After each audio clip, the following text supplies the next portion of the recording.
አዲሱ ጠቅላይ መሪ ደህንነት እንዲሁም ከተመረጡ በኋላ ለህዝብ በይፋ አለመታየታቸው አጠያያቂ ከመሆኑ በተጨማሪ ለኢራን መንግስት ቅርበት ያላቸው ምንጮች የሚሰጧቸው መረጃዎች የሙጃታባ ጤንነት ላይ ጥያቄዎችን ፈጥረዋል።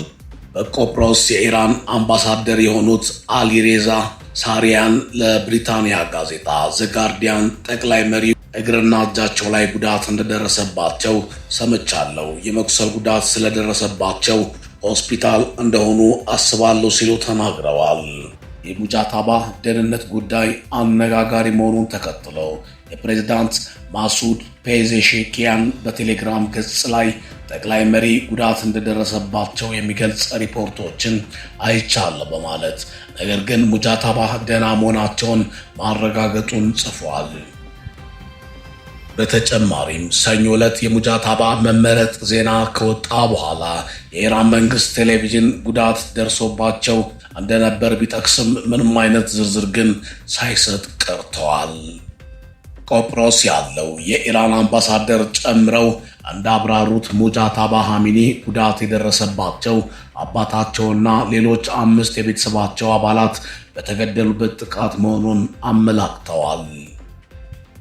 ሙጃታባ ኻሜኒ የኢራቅ ጠቅላይ መሪ ሆነው ከተሰየሙ 3 ቀን ያለፋቸው ቢሆንም እስካሁን ከሳቸው በኩል ምንም አይነት መልእክት አልተሰማም፣ በአደባባይ አልታዩም ወይም ንግግር አላደረጉም።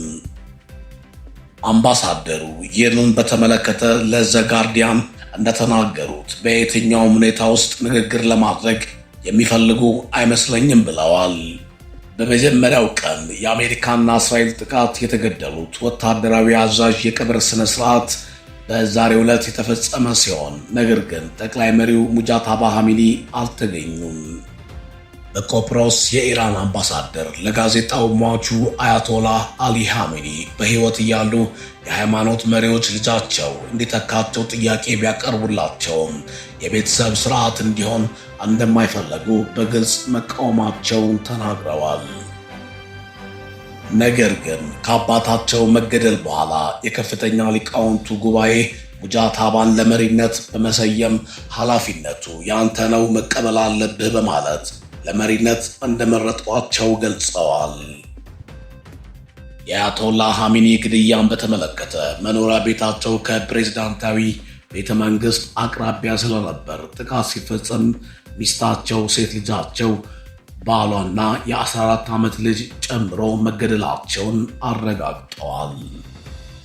ኢራን 1 ሊትር ነዳጅ በሆርሙዝ በኩል እንዲያልፍ እንደማትፈቅድ ገለጸች። ኢራን የአጸፋ ጥቃት የመሰንዘር ፖሊሲዋን በለወጡን የአብዮታዊ ዘብ እና የአገሪቱን ጦር የሚያስተባብሩ ወታደራዊ ማዘዣ ቃል አቀባይ በሰጡት መግለጫ ተገልጿል። የኢራን ፖሊስ አሁን ጥቃትን በጥቃት መመለስ ይሆናል ሲል ቃል አቀባዩ ኢብራሂም ዞልፋካሃሪ ተናግረዋል።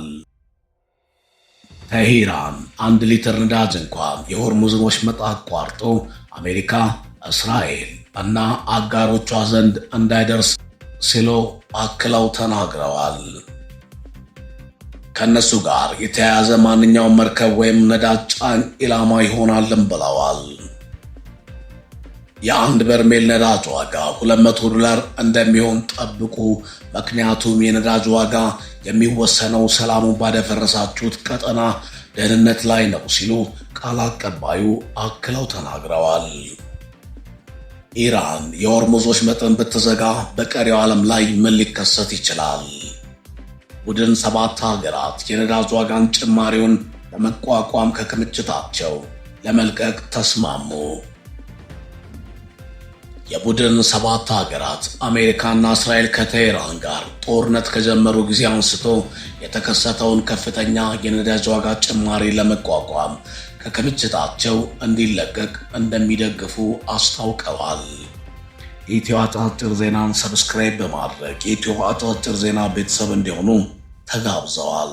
ኢትዮ አጫጭር ዜና